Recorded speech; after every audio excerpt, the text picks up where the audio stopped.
Assalamualaikum dan selamat petang. Kembali bersiaran langsung bersama saya Borhan Busama di Suara Merdeka. Hari ini tetamu saya Datuk Seri Khairuddin, tapi dia tak bagi saya panggil Datuk Seri, dia suruh panggil Abang Din. Tapi bila saya sembang rupanya ada kaitan dengan kampung saya. Kalau orang yang kenal kan, kampung saya Palang Hashim, arwah Allahyarham Palang Hashim. Dia memang terkenal di kampung tu. Ni anak saudara dia kan. Ya. Kalau orang kampung saya kampung Mata Masyang. So, selamat datang ke Suara Merdeka, Mandin. Terima kasih Borhan. Pertama kali tampil di Suara Merdeka secara live di Facebook. Tajuk kita santai saja, cerita tentang perjuangan politik Abang Din. Dari awal sampai ke sekarang dan future, apa perancangan kan, itulah kita punya topik. Dia terbuka dan kita akan komen pelbagai sudut politik semasa di negara kita dari segi perspektif Abang Din sendiri. Okey, Abang Din, semua orang tahulah Abang Din memang pengikut setia Tun Mahathir sampai sekarang kan, ke mana saja Tun Mahathir pergi di situlah ada Abang Din kan. Tapi di peringkat awal tu, macam mana Abang Din boleh berminat dengan politik dan terjun ke arena politik? Terima kasih Borhan. Terlebih dahulu saya nak ucapkan jutaan terima kasih kepada Suara Merdeka kerana sudi menjemput saya ke studio pada hari ini untuk menghadiri program kita pada petang ni. Ialah satu soalan yang agak baik bagi saya. Sebenarnya saya ni bukan pemimpin politik, tidak. Saya tidak klasifikasikan ataupun perkenalkan diri saya sebagai pemimpin politik. Saya ni sekadar aktivis politik, macai politik. Saya itu level saya sebenarnya. Saya dengan politik ni bukanlah satu perkara yang agak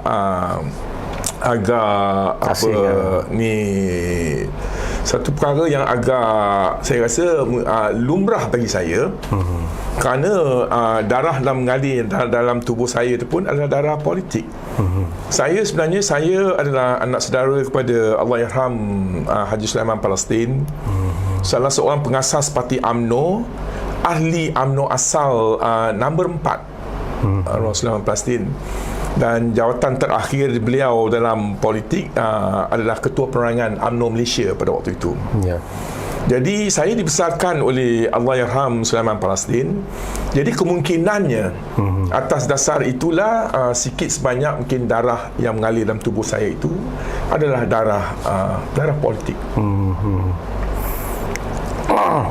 Peringkat awal pembabitan dalam politik ini memang dengan UMNO lah. Dengan UMNO.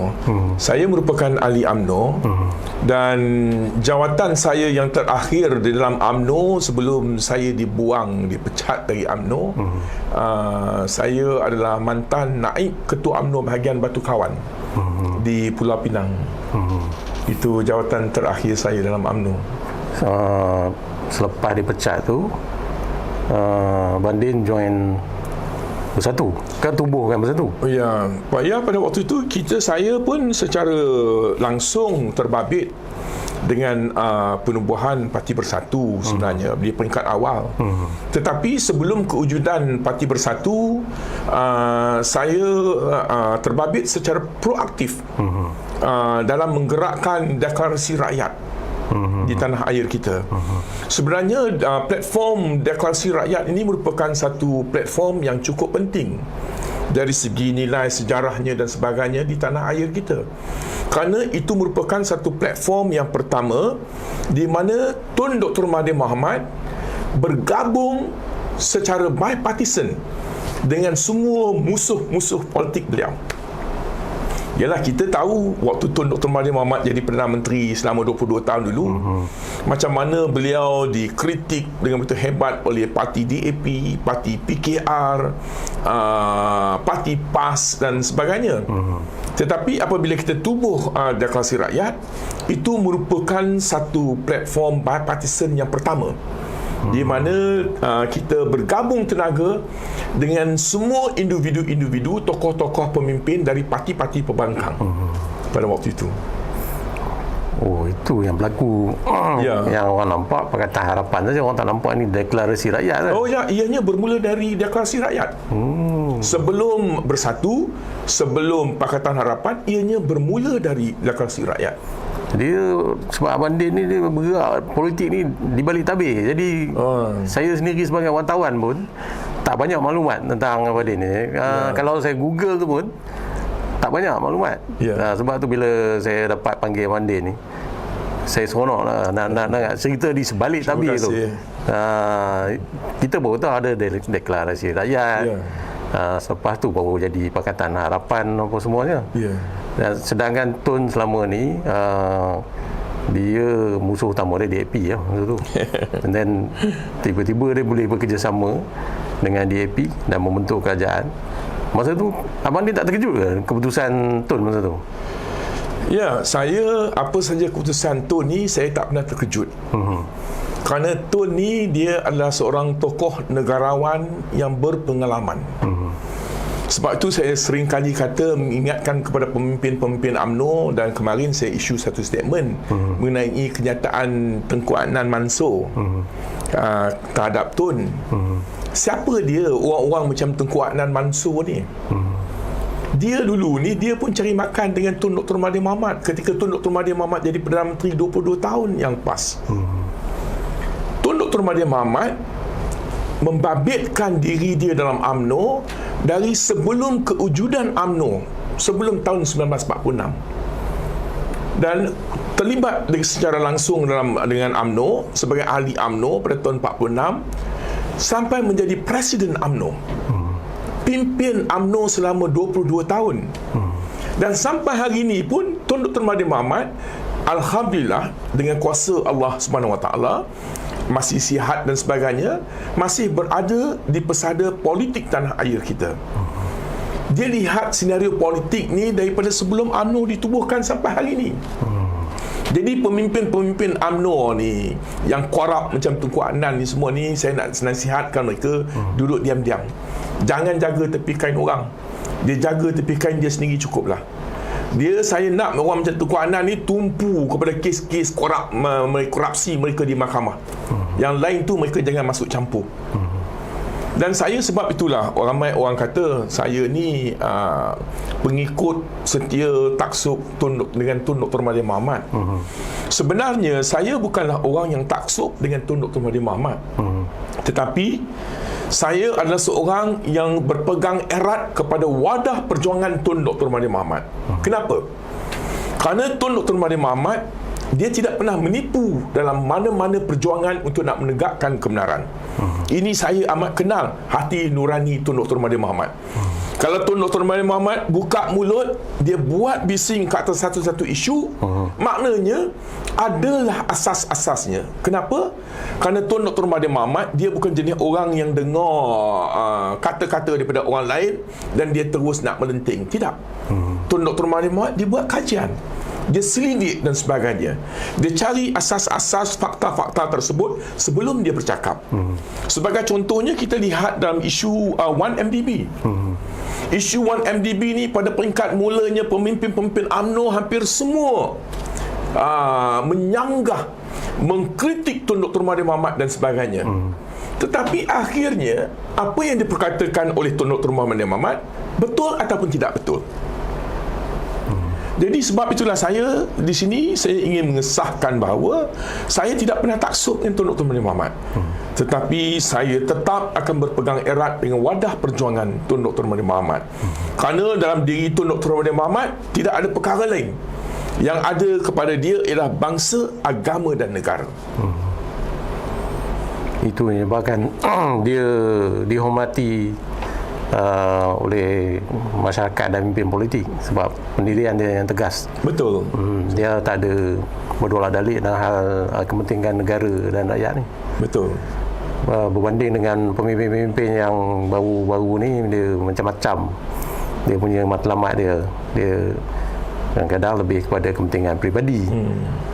Dari segi itu yang ya, betul. Sebab itu Borhan, kita amat sedih dengan perkembangan mutakhir politik tanah air kita. Kita akui bahawa UMNO ini adalah satu parti keramat kepada orang Melayu. Sama ada kita suka ataupun kita tidak suka, UMNO banyak jasanya kepada orang Melayu. Dan sebab itulah dalam apa jua keadaan kita tidak boleh salahkan UMNO. Yang salah ialah pemimpin-pemimpin korupnya. Ini pemimpin. Kita agak sedih pada hari ini, ramai daripada pemimpin-pemimpin parti-parti, daripada parti-parti politik ni, mereka letakkan kepentingan peribadi di atas segalanya. Mereka letak asas-asas untuk pangkat, poket dan perut tu di atas segala-galanya. Kalau bagi kepada sogok mereka dengan jumlah wang ringgit yang lumayan, suruh mereka lompat parti pun mereka lompat parti. Inilah perkara yang kita nak mengingatkan kepada keseluruhan rakyat Malaysia pada pilihan raya yang ke-15 kelak. Apabila tiba pilihan raya umum yang ke-15 kelak, muka-muka beginilah, pemimpin-pemimpin haprak macam inilah yang rakyat kena tolak. Orang yang tidak ada prinsip, orang yang meletakkan kepentingan peribadi di atas kepentingan lain, itulah orang yang kita kena tolak pada pilihan raya yang akan datang. Sekiranya rakyat tidak tolak pemimpin-pemimpin yang berkualiti seperti berikut, saya rasa selama itulah masalah polemik politik di negara kita akan berpanjangan, tak boleh selesai. Sebut pasal pilihan raya ni, ada orang sebut banyak-banyak tarikh. Abang Din jangka bila pilihan raya? Saya tak tahu. Saya nampak, saya punya reading, kemungkinannya pilihan raya yang ke-15 ni akan berlaku pada bulan Jun tahun ini. Ini saya punya reading. Ini pendapat peribadi saya. Dari segi peluang macam mana? Kalau tengok Pejuang pun belum dapat diregister lagi. Pakatan Harapan pun tengok macam dia jadi bangkang pun tak apa berkesan. Pada masa yang sama, kerajaan Perikatan Nasional pun asyik bertelagah juga. Jadi peluang ni bila election nanti bagaimana? Saya peluangnya ingin saya nyatakan di sini bahawa kedudukan Tun Dr. Mahathir Mohamad mempunyai banyak advantage. Kerana apa? Baru-baru ni apabila saya balik ke kawasan parlimen saya di Jasin, dan saya pun banyak berjumpa dengan pemimpin-pemimpin akar umbi dari seluruh negara, orang-orang kampung dan sebagainya. Mereka berpendapat bahawa apa pun kita bercakap tentang Tun Dr. Mahathir Mohamad, Tun Dr. Mahathir Mohamad ni adalah seorang tokoh negarawan yang berpegang erat kepada prinsip. Kalau dia kata dia tidak mahu bersekongkol dengan kalangan yang korup dan sebagainya, walaupun ditawar jawatan Perdana Menteri untuk dia dan sebagainya pun, Tun Dr. Mahathir Mohamad dia akan pegang erat kepada prinsip tersebut. Ini dikagumi oleh keseluruhan rakyat di peringkat akar umbi di seluruh tanah air kita. Jadi saya tengok kalau Tun Dr. Mahathir Mohamad buat satu branding bahawasanya Pejuang ini dia stand alone buat masa ini sebagai satu third force yang baru. Kalau Tun Dr. Mahathir Mohamad berjaya buat branding tersebut, saya rasa advantage-nya banyak kepada Tun Dr. Mahathir Mohamad. Dan kita tidak perlu risau. Saya tak tahulah, saya bukan pemimpin Parti Pejuang. Saya hanyalah sekadar ahli biasa Parti Pejuang. Tetapi dalam apa jua keadaan, saya mempunyai keyakinan yang amat tinggi kepada keseluruhan pemimpin-pemimpin pro-tem Parti Pejuang. Saya rasa mereka mempunyai strategi tersendiri. Kita tahu pihak kerajaan tebuk atap PN tidak akan luluskan pendaftaran Parti Pejuang.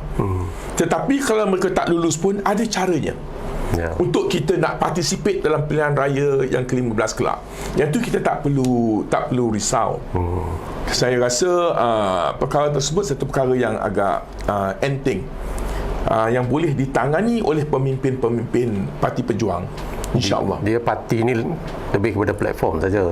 Sebab dalam pejuang ni dia pemimpin dia memang orang kenali lah. Betul. Kecuali pemimpin yang orang belum kenali, dia masalah lah kalau dia bertanding. Betul. Tak ada parti ni. Ya, setuju. Saya setuju. Kalau pejuang ni semua orang dah kenal. Tapi ada sesuatu yang menarik. Sebelum kita live tadi saya bersembang dengan Abang Din. Abang Din cerita, Abang Din, saya pun tak perasan Abang Din tanding tingkat amanah dulu kat Jasin. Ya. Saya pun tak perasan. Saya ingatkan tanding apa bawah bersatu ke apa. Ya. Rupanya masa tu Abang Din dah merajuk tinggal bersatu.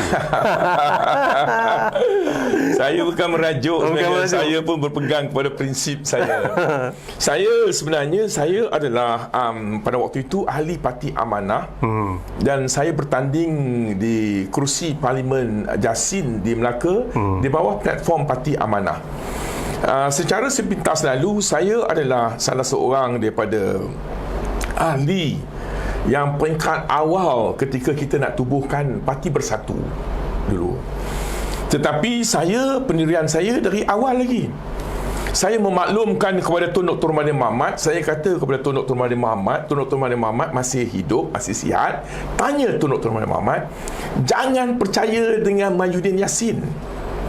Dia ni seorang yang tidak ada prinsip, seorang yang cukup hipokrit bagi saya. Dan saya sebab tu pada peringkat mula penubuhan Parti Bersatu, saya banyak bercanggah pendapat dengan mereka. Saya kata kepada Tun Dr. Mahathir Mohamad dalam 2-3 perkara yang saya concern pada waktu itu. Parti Bersatu ni ditubuhkan oleh Muhyiddin Yassin. Bagi saya, kalau kita nak tubuh satu-satu parti politik, kita tidak boleh suruh seorang individu untuk tubuh parti politik tersebut. Kerana akhirnya dia akan kata itu parti dia. Dan akhirnya dia akan buat ikut cita rasa diri dia. Sebab itu saya kata kepada Tun Dr. Mahathir Mohamad pada waktu itu, kita patut tubuh Pro-Tem Committee. Dan Pro-Tem Committee ini dalam 20-30 orang, Pro-Tem Committee inilah yang akan tubuhkan Parti Bersatu. Yang putuskan perlembagaan bagaimana. Tapi pada waktu itu Tun Dr. Mahathir Mohamad dia agak yakin dengan Mahyudin kerana Mahyudin bekas Timbalan Perdana Menteri. Tapi Mahyudin walaupun dia bekas Timbalan Perdana Menteri, dia ni tidak ada otak. Dia bukan pemimpin. Dia tidak boleh memimpin. Sebab itu pada hari ini dia hilang keabsahan dalam politik. Dia tidak hilang sokongan majoriti dalam politik. Dia masih lagi muka tembok. Dia masih lagi kulit kerbau. Dia tak malu dan masih nak jadi Perdana Menteri. Kerana sifat dia. Saya dulu apa saya kata tentang perlembagaan Parti Bersatu. Mana-mana parti baru, kita tidak boleh duplicate perlembagaan parti yang telah lama wujud. Saya pernah duduk berdoa dengan Mahyudin. Dia panggil saya tentang mana dia duplicate UMNO tentang parti, tentang perlembagaan. Saya tanya Mahyudin, macam mana dia buat perlembagaan Parti Bersatu? Saya ingat lagi di pejabat dia di Bukit Damansara. Dia kata, Din, tak apa, jangan masuk campur, tak apa.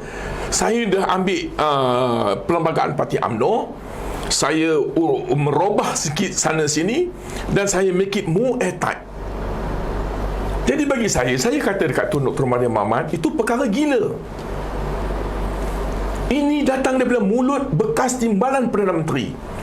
Saya, walaupun saya ahli politik di peringkat akar umbi, saya sendiri pun tahu, kalau parti yang baru nak ditubuhkan, kita tidak boleh kopi mana-mana perlembagaan parti yang sudah 60 tahun wujud.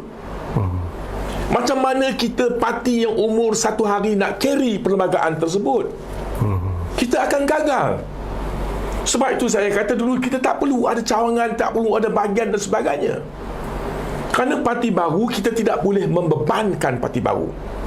Saya masih ingat kata-kata almarhum Tunku Abdul Rahman ketika mereka mula nak tubuhkan Parti Semangat 46.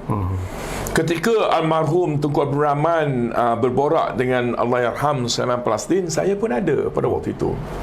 Saya dengar dan saya masih ingat kata-kata Tunku Abdul Rahman.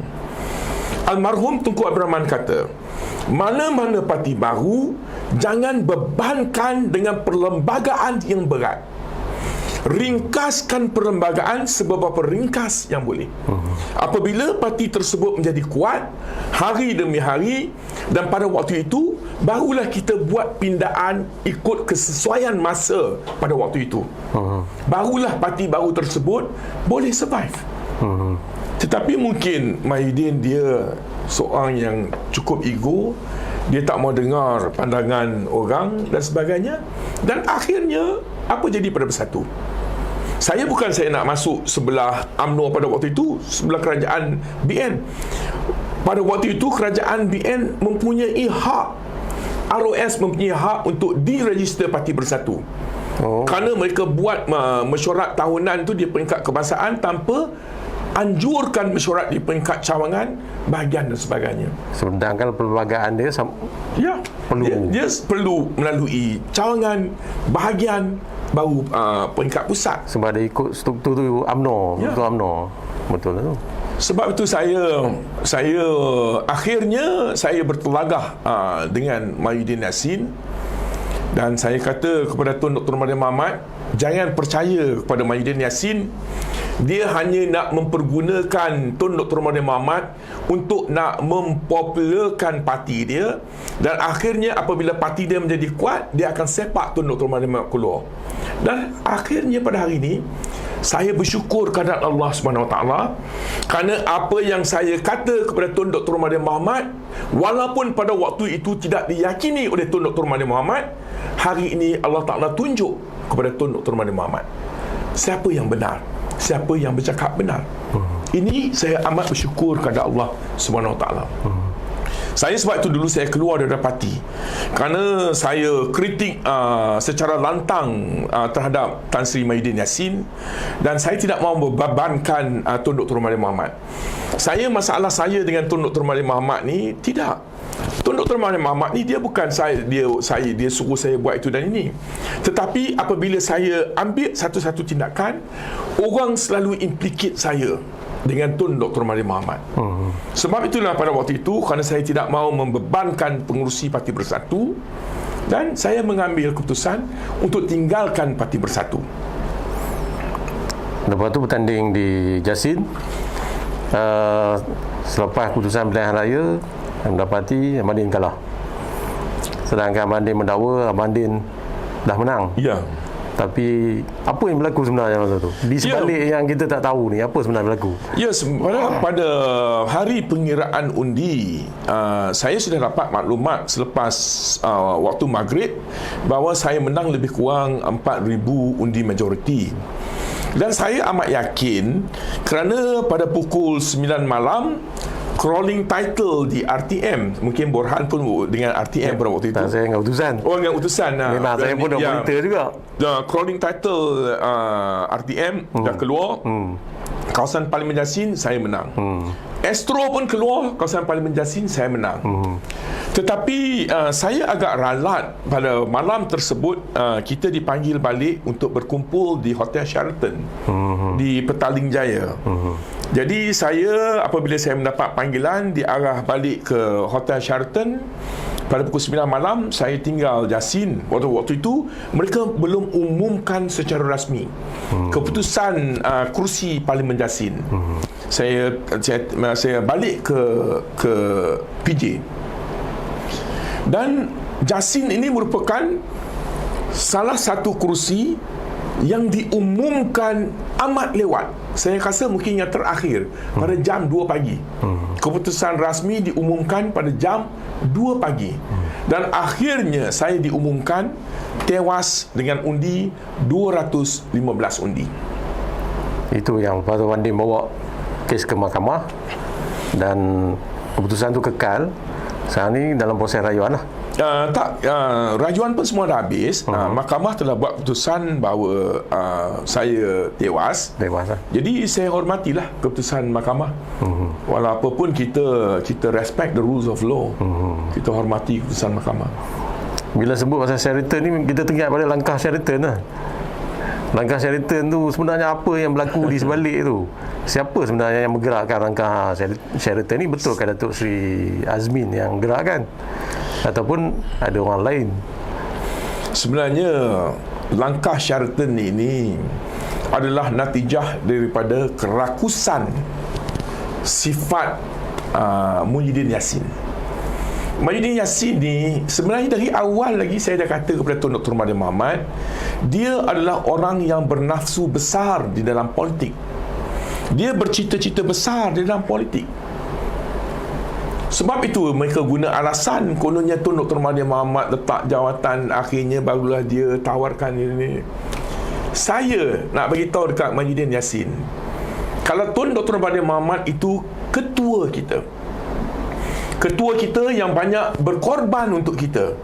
Tun Dr. Mahathir Mohamad dalam Parti Bersatu dulu, dia jelajah seluruh negara, masuk felda, masuk hutan, masuk kampung, seluruh negara untuk nak kuatkan Parti Bersatu. Akhirnya apa mereka buat? Mereka sepak Tun Dr. Mahathir Mohamad keluar daripada Parti Bersatu. Apakah orang yang macam ini, orang yang tak tahu nak mengenang budi yang kita nak sanjung? Sebab itu saya kata jangan percaya dengan orang macam Mahyudin Yassin ini. Dan saya rasa langkah Sheraton ini sebenarnya adalah agenda politik Mahyudin Yassin yang diketuai, dikepalai oleh Mahyudin Yassin. Yang menjayakan dia itulah Datuk Seri Azmin lah.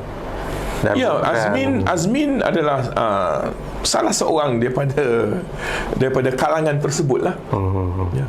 Tapi masa Kerajaan Pakatan Harapan mengambil alih tampuk kepimpinan negara, masa tu dia macam tak stabil dan agak goyah. Kenapa? Sedangkan Tun Mahathir sebelum ni dia jadi Perdana Menteri selama 22 tahun. Dia boleh menguruskan kerajaan dengan baik, tapi bila dia menjadi Perdana Menteri bersama-sama Pakatan Harapan, dia macam dia keseorangan. Oh tidak, Burhan, itu sebenarnya itu satu persepsi yang salah. Kita, Burhan, pada zaman kleptokrasi, zaman BN pimpin negara, pada waktu itu rakyat sudah merasai penderitaan dalam kos sara hidup yang tinggi dan sebagainya. Rakyat sudah menghadapi kesengsaraan selama lebih kurang 3-4 tahun. Jadi apabila Kerajaan Pakatan Harapan ambil alih teraju kepimpinan negara daripada Kerajaan Barisan Nasional, expectation rakyat terlalu tinggi. Rakyat ingat kita boleh ubah segala-galanya dalam satu malam. Tetapi kita ingat, Rome was not built in one night. Bukan senang. Kita Kerajaan Pakatan Harapan ambil alih daripada Barisan Nasional, utang negara lebih kurang 1.3 trilion. Tetapi dalam masa 22 bulan Kerajaan Pakatan Harapan pimpin kepimpinan negara, utang negara turun sampai 700 bilion lebih, daripada 1.3 trilion. Ini menunjukkan bahawa Kerajaan Pakatan Harapan amat efektif, cukup efektif. Tetapi kerana ini merupakan gabungan kali pertama Tun Dr. Mahathir Mohamad dengan DAP, dengan Amanah, dengan PKR, yang macam-macam perangai, yang macam-macam songeh, bukan senang.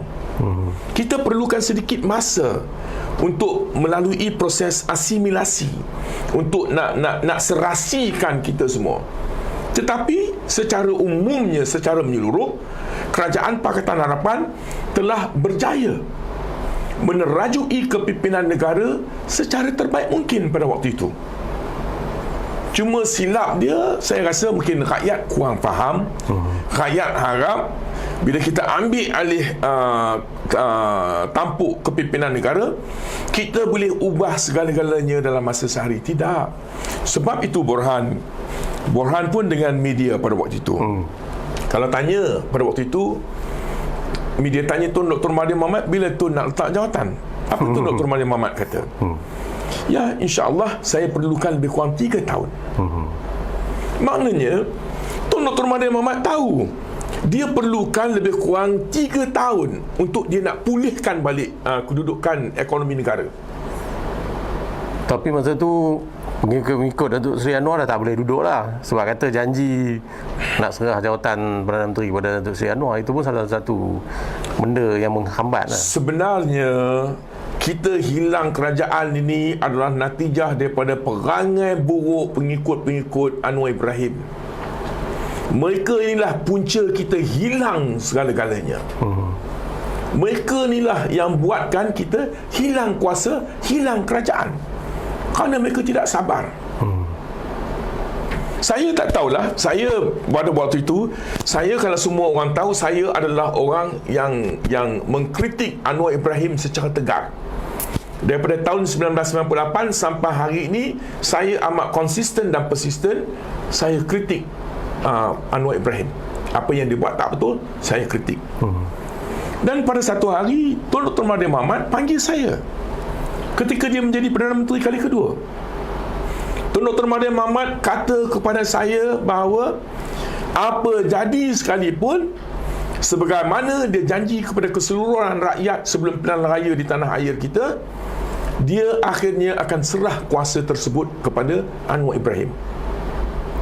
Tetapi Tun Dr. Mahathir Mohamad kata dia perlu lebih kurang 3 tahun. Kerana agenda yang penting ialah agenda untuk kita nak membina semula negara.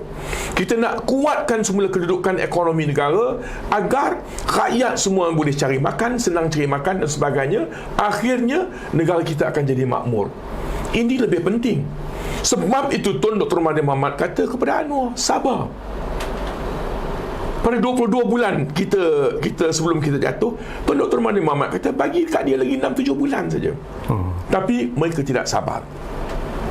Dan saya tak tahulah, ini pandangan peribadi saya sebagai salah seorang yang agak rapat dengan Tun Dr. Mahathir Mohamad. Sebab tu saya nak tanya pengikut otak udang Anwar Ibrahim ni, mereka ni semua ni kalangan bangang. Saya tak tahulah, saya punya reading, saya punya pembacaan saya tengok, kenapa salah satu sebab lagi, kenapa Tun Dr. Mahathir Mohamad kata tunggu 3 tahun.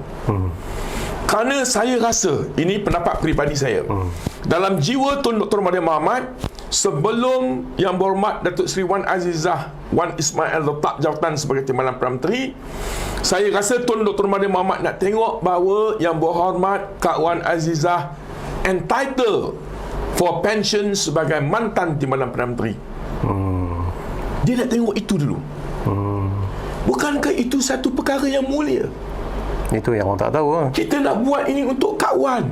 Supaya dia cukup term untuk dia dapat pencen. Cukup term untuk pencen. Tak apa, Tun dengan Kak Wan berundur.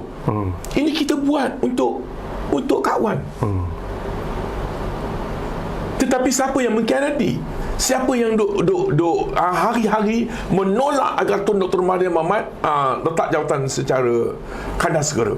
Kalau Tun Dr. Mahathir Mohamad letak jawatan, Anwar ambil alih jawatan Perdana Menteri, pada waktu itu Kak Wan kena letak jawatan. Takkan suami Perdana Menteri, Kak Wan isteri Timbalan Perdana Menteri.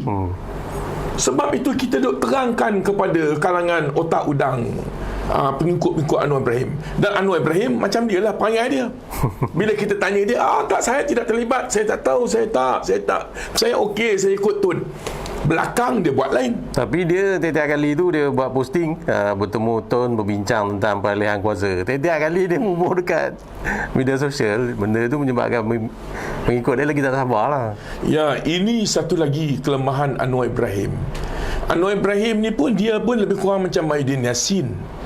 Dia ni dalam diri dia hari-hari duk fikir nak jadi Perdana Menteri saja. Itu saja agenda dia. Kita sebenarnya dalam politik ini pengalaman saya. Kalau kita jujur, kalau kita ikhlas dalam mana-mana perjuangan, kita tidak perlu platform, kita tidak perlu jawatan, kita tidak perlu jadi menteri, timbalan Perdana Menteri dan sebagainya untuk kita nak tolong, bantu, membina semula negara. Apabila saya tewas di Parlimen Jasin, Tun Dr. Mahathir Mohamad jadi Perdana Menteri kali kedua. Saya tidak dibekalkan dengan apa-apa jawatan. Saya tidak dilantik untuk apa-apa jawatan. Tetapi banyak benda yang kita tolong di belakang tabir untuk sama-sama kita gembling tenaga untuk nak membinakan balik semula negara kita. Itu masa bila Perkataan Harapan Pemerintah tu abang dia macam hilang dari radar tu. Saya ingat kan abang dia ada di luar negara, ada special task apa ke, sebab ada cerita-cerita macam tu. Ya, tak, memang betul. Saya banyak buat perkara-perkara di belakang tabir pada waktu itu. Kerana itu saya selalu ingatkan kawan-kawan, ada yang mengajuk dengan Tun Dr. Mahathir Mohamad, ada yang kecil hati. Saya bagi tahu kepada mereka, jawatan itu terlalu limited. Jawatan itu terlalu sikit. Kalau semua orang buat kerja sikit nak minta jawatan itu, jawatan ini, macam mana? Kita nak buat macam Aidin, sogok dengan jawatan itu, dengan jawatan ini. kita negara Amerika Syarikat yang besar pun jumlah keseluruhan kabinet dia hampir separuh daripada kita je. Apakah kita mau perkara-perkara yang macam tu berlaku? Jadi jawatan tidak penting. Yang pentingnya ialah keikhlasan, kejujuran kita untuk berjuang. Saya kata pada kawan-kawan, kalau nak ikut kecil hati, saya lah patut kecil hati dengan Tun Dr. Mahathir Mohamad. Ya, betul. Saya masuk lokap untuk Tun Dr. Mahathir Mohamad, perjuangan Tun Dr. Mahathir Mohamad. Saya masuk penjara Sungai Buloh untuk wadah perjuangan Tun Dr. Mahathir Mohamad untuk mempertahankan kes 1MDB. Jadi saya bila keluar pun, Tun Dr. Mahathir Mohamad ni dia akan bagi pelbagai tugasan, tapi tanpa perlu kita pegang jawatan. Memadailah, cukuplah. Tapi masa Pakatan Harapan tu takkah apa senarai Menteri Kabinet tu dia menimbulkan kecurigaan dalam kalangan orang Melayu? Sebab dia tengok kebanyakan key position lah, macam Menteri Kewangan, Komunikasi yang biasanya orang Melayu pegang. Tetapi bila walaupun pemimpin berkenaan bukan ada masalah pun, tapi persepsi yang timbul, dan ini digunakan oleh pembangkang masa tu lah, untuk membakar lagi sentimen tu. Kalau adakah Tun Mahathir dalam menyusun kabinet tu tidak cermat masa tu? Bukan salah Tun Dr. Mahathir Mohamad. Saya rasa, pada pendapat saya, pada waktu itu Parti Bersatu hanya menang lebih kurang 12 kerusi kalau tak salah saya, dan jawatan Perdana Menteri diisi daripada pengurusi Parti Bersatu. PKR menang 40 kerusi lebih, DAP menang 40 kerusi lebih, Amanah 11 kerusi. Saya rasa mungkin tekanan. Kalau permintaan itu datang daripada parti-parti komponen pada waktu itu, Tun Dr. Mahathir Mohamad terpaksa akur, terpaksa oblige. Dan bukan senang. Orang daripada yang jadi Perdana Menteri itu daripada kalangan yang minoriti. Jadi saya rasa kemungkinannya itulah tekanan-tekanan yang dihadapi oleh Tun Dr. Mahathir Mohamad pada waktu itu. Contohnya pelantikan Peguam Negara, ramai orang bising. Pelantikan Menteri Komunikasi, Yang Berhormat Gobind Dio. Yang Berhormat Gobind Dio ada seorang yang cukup rajin bekerja dan sebagainya, orang yang cukup baik, orang yang bukan resis. Tetapi kerana dia adalah daripada kalangan bukan Melayu, kerana kerusi tersebut, kerusi tradisinya disandang oleh orang Melayu, mungkin orang Melayu pada waktu itu tak apa boleh terima. Menteri Kewangan Yang Berhormat Lim Guan Eng dan sebagainya, dia pun buat kerja yang cukup baik pada waktu itu. Jadi pada waktu itu tu masalah persepsi dan ditambah pula dengan program psychological warfare, perang saraf UMNO. Saya nak maklumkan kepada 32 juta rakyat Malaysia, khususnya orang-orang Melayu, tengok perangai pemimpin UMNO. Ketika kita menjadi kerajaan dalam Pakatan Harapan dulu, hari-hari mereka keluar jumpa orang Melayu, dia berkata tolak Tun Dr. Mahathir Mohamad, tolak kerajaan Pakatan Harapan, kerana mereka melibatkan diri dengan DAP, parti yang chauvinis, parti yang nak membunuh orang Melayu, nak menikam orang Melayu dan sebagainya. Tetapi itu hanyalah propaganda UMNO pada waktu itu, kerana mereka tidak ada isu. Yang mereka ada isu adalah isu perkauman. Untuk nak membangkitkan kemarahan orang-orang Melayu, mereka pegang kepada isu perkauman.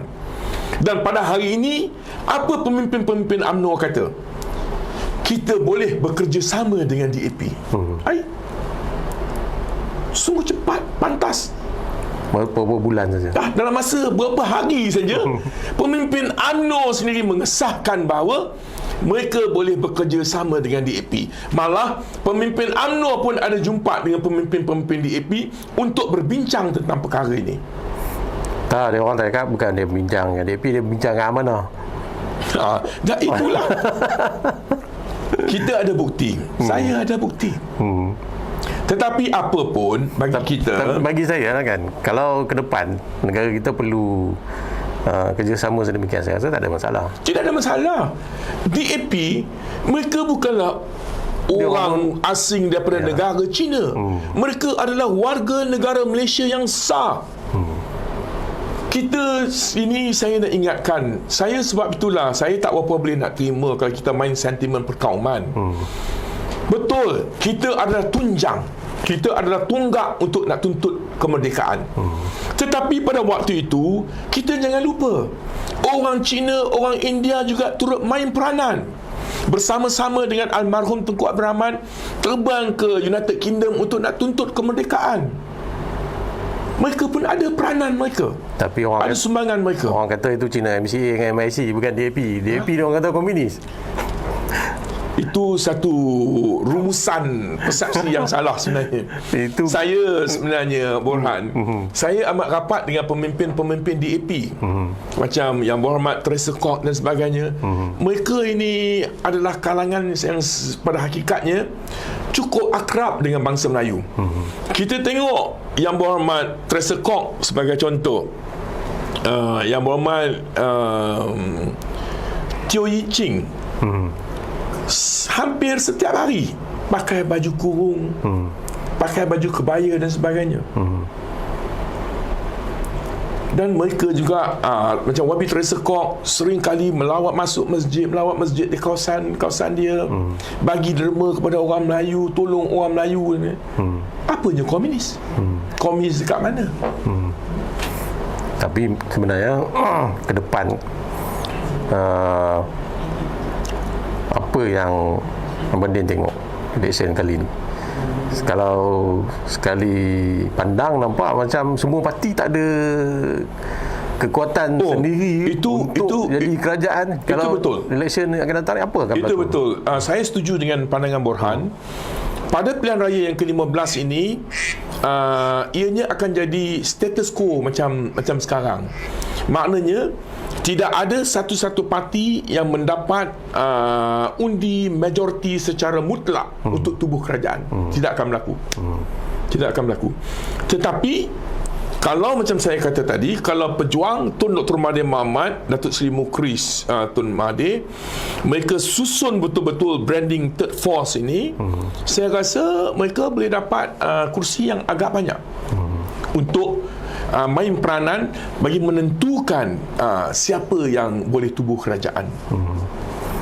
Mana kerjasama dengan DAP, sebab tu UMNO awal lagi dah buka cerita nak kerjasama dengan DAP. Jadi kalau orang Cina kebanyakan memang menyokong DAP, MCA kurang mendapat sokongan. Jadi kalau untuk membentuk kerajaan yang lebih kuat dan stabil, dia kena kombinasi UMNO, DAP, PKR. Saya punya pandangan lah. Ya, betul. Saya setuju. Sebab tu UMNO ni pun bijak. Mereka pasal dia tengok tu dia the fixed deposit tu. PKR ada berapa, lebih kurang 40 kursi lebih, DAP ada 40 kursi lebih, dan UMNO ada lebih kurang 40 lebih kursi pada hari ini. Jadi mereka ni opportunis. UMNO ni apa saja yang boleh memberikan kebaikan kepada mereka untuk menjaminkan mereka terus pegang erat kepada tampuk pemerintahan kuasa, mereka akan lakukan apa saja. Dulu mereka kata tak boleh terima DAP lah, kecam DAP dan sebagainya. Hari ini mereka boleh terima. Dulu bergaduh dengan PAS. Kerana untuk menjagakan kedudukan tampuk kuasa mereka, mereka berbalah dengan PAS. Hari ini boleh terima PAS. Jadi bagi saya mereka ni opportunis. Tapi bab bersatu ni nampak kaya walaupun dalam satu saf, dalam satu kerajaan, tapi dia punya hubungan tu macam letak menunggu belah saja. Kemungkinan besar election nanti UMNO akan bergerak sendiri ke macam mana ni? Saya pada pandangan saya rasa UMNO dah bakar jabatan dengan bersatu. Bakar jabatan? Dah berpatah arang. Apabila tiba musim pilihan raya yang ke-15, saya rasa UMNO akan putuskan hubungan dengan bersatu. Dan saya tak tahulah kedudukan PAS sekarang ni nampak lebih memirip kepada bersatu dalam PN. Tetapi PAS ni pun amat terkenal dengan sifat dan sikap flip-flop dia. Mufarakah dia lah. Jadi itu PAS ni susah kita nak ramah. Hari ni dia cakap macam ni, besok dia buat macam tu. Tapi secara rumusannya saya rasa UMNO akan berputus arang dengan bersatu.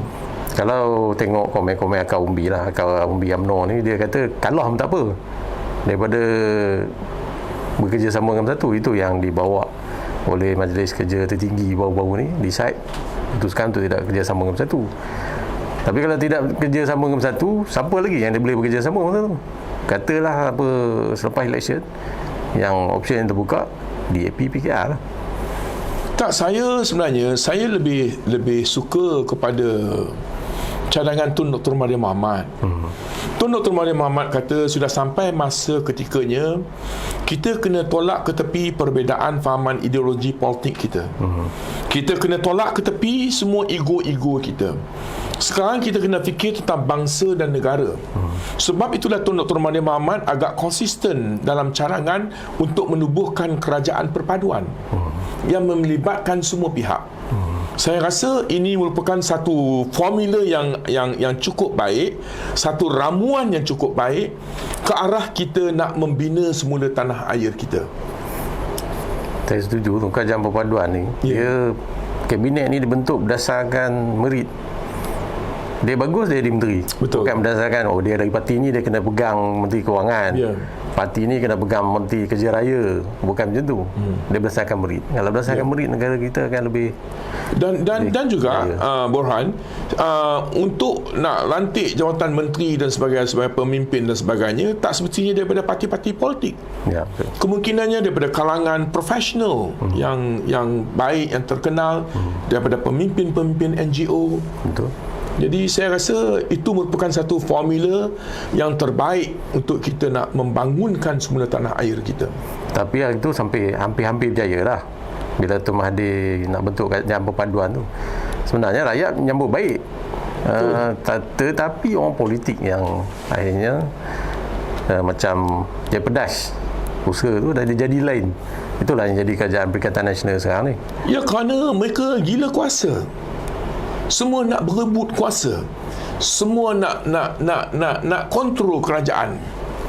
Kalau kata mereka ada kuasa, mereka masih berpaut kepada jawatan dan kuasa dan sebagainya, macam-macam perkara mereka boleh lakukan untuk agenda kepentingan peribadi mereka.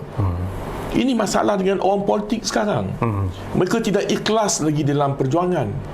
Mereka bukan bercakap tentang perjuangan untuk nak membina semula negara, nak bantu rakyat secara tulen dan sebagainya. Mereka kira diri mereka dulu. Dia kalau sekarang ni ke depan lah, siapa lagi yang ada pemimpin yang ke depan yang kita boleh harapkan selain Datuk Dr. Mahathir Mohamad? Saya rasa ramai pemimpin-pemimpin daripada kalangan selepas tu Dr. Mahathir Mohamad, banyak talent-talent baru yang kita boleh ketengahkan. Contohnya kalau kita tengok dalam social media, macam reputasi Yang Berhormat Mat Hassan agak baik. Yang Berhormat Hishamuddin Tun Hussein pun saya rasa diterima. Wan Emah, Yang Berhormat Datuk Seri Mukhris Tun Mahathir pun boleh terima. Jadi kita tidak pernah ketandusan pemimpin-pemimpin baru. Tetapi yang pentingnya kita nak kena letakkan asas yang kuat dulu ke arah untuk nak membina semula negara. Yang itu kita boleh fikir kemudian. Syed Saddiq macam mana? Syed Saddiq ni dia ni anak muda yang mempunyai potensi, saya tidak nafikan. Tetapi kemungkinannya perjalanan dia untuk nak pegang tampuk kepimpinan tertinggi itu masih lagi jauh. Banyak benda lagi yang dia kena belajar sebenarnya. Kerana dia adalah orang baru dalam politik. Dan dia pun sebenarnya naik mendadak. Jadi saya rasa orang-orang yang macam daripada kalangan Syed Saddiq tu, biarlah mereka bersabar sekejap. Mereka suruh mereka timba seberapa banyak ilmu yang boleh dulu. Dan kita tak nafikan juga macam Khairi Jamaluddin semua. Sebenarnya kita tidak pernah ketandusan pemimpin-pemimpin muda untuk ambil alih teraju kepimpinan negara. Mana cuma kena bagi ruang. Ya. Itu yang baiknya bila ada banyak parti. Jadi orang-orang yang bakat ni dapat menonjol di parti lain. Kalau dia duduk di UMNO tu struktur dia memang begitu lah. Ya. Dia susah nak bergerak lah. Kalau yang bawah ni nak menembusi struktur yang sedia ada ni susah. Sama juga MCA, parti-parti lama ni semua masalah dah. Jadi bila parti baru ada, macam Bersatu, Amanah, jadi orang yang berbakat ni dia dapat menyelah lah di parti lain. Dan itu yang dapat peluang bertanding. Kalau tidak nak bertanding tak ada peluang. Betul. Betul. Dia hanya terhad pada ketua bahagian, timbalan ketua bahagian saja kalau UMNO. Itu pun ketua bahagian, timbalan ketua bahagian akan bergaduh pula. Kalau ketua bahagian tak dipilih jadi calon, timbalan dipilih, ketua bahagian akan kacau.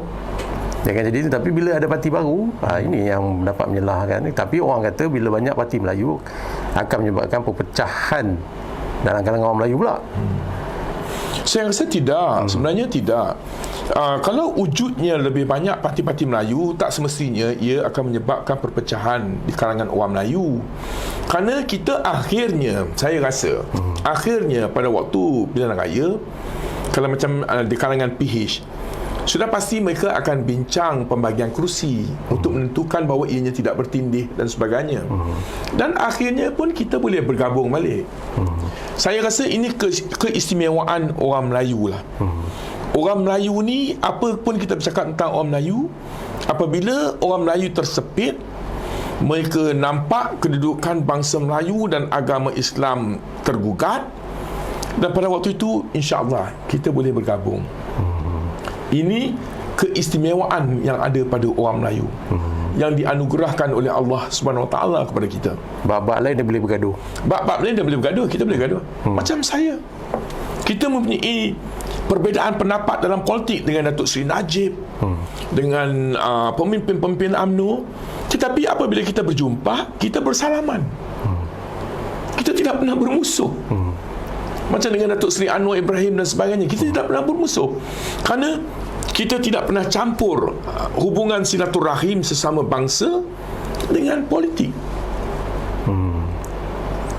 Itu yang patut dipegang oleh semua orang politik. Ya, kita harap ini yang harus dipegang oleh semua orang politik. Tapi setakat ini alhamdulillah, kalau kita tengok baca akhbar-akhbar semua, dia ni kata pada kawan ni kata kepada kawan ni. Tetapi apabila berjumpa, semuanya agak mesra. Tapi itu yang masyarakat pula anggap dia orang ni main wayang ke kan. Di depan kita dia orang bergaduh pakai narak kan, tapi bila belakang kita dia orang berpeluk-peluk. Kan sekarang ni gambar orang boleh ambil pakai handphone, orang sebarkan di media sosial kan. Kalau cakap tengok ni kita bergaduh sampai bercerai berai, putus saudara, dia orang berpeluk-peluk. Dia mana pula tu? Tapi sebenarnya ini yang dituntut oleh agama Islam. Kita orang Melayu ni, kita jangan tengok pada dasar dia. Akhirnya kita kena pegang pada ajaran Islam yang berteraskan kepada Al-Quran dan As-Sunnah secara tulen.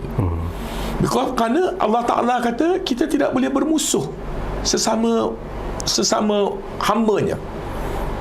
Rasulullah pun bersabda kita tak boleh bermusuh sesama umat dia. Jadi politik lah.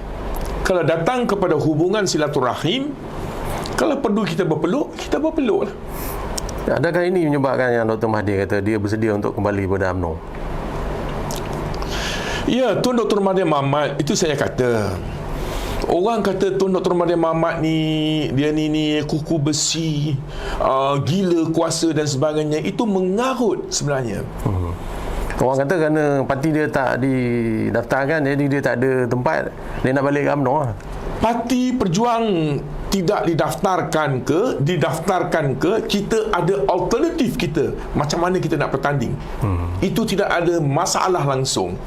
Tetapi apa yang diungkapkan oleh Tun Dr. Mahathir Mohamad baru-baru ini, yang mengatakan bahawa dia bersedia untuk balik ke pangkuan UMNO sekiranya UMNO dibersihkan terlebih dahulu. Ini menunjukkan Tun Dr. Mahathir Mohamad adalah tokoh negarawan berjiwa besar yang meletakkan kepentingan perpaduan Melayu dan Islam di atas segala-galanya. Dia bukan orang yang ego. Kalau dia ego, dia akan kata, saya tidak akan terima UMNO. Kita ada cara lain untuk kita nak pegang tampuk kepimpinan negara. Tetapi bila dia mengeluarkan hasrat tersebut, saya sebagai salah seorang yang agak rapat dengan Tun Dr. Mahathir Mohamad, saya tahu itu datang daripada hati nurani Tun Dr. Mahathir Mohamad secara jujur dan ikhlas, secara amat suci. Kerana akhirnya Tun Dr. Mahathir Mohamad nak tengok perpaduan Melayu yang jitu, yang mampan dan yang mantap. Kalau kalau Tun Dr. Mahathir Mohamad dan balik UMNO, Mandin je lah, ikut sekali. Saya macam saya kata tadi, saya tidak taksub dengan Tun Dr. Mahathir Mohamad, tetapi apa pun saya akan terus mengikuti, taat kepada Tun Dr. Mahathir Mohamad dan berpegang erat kepada wadah perjuangan Tun Dr. Mahathir Mohamad. Kita ni dah sampai ke hujung. Kita patutnya setengah jam. Tapi ni dah dekat sejam. Lagi 3 minit lagi sejam. Ya. Ada apa lagi yang Abang nak tambah? Sebab ni first time datang kan. Jadi kalau ada benda yang nak tambah yang saya belum tanya lagi, bolehlah last ni.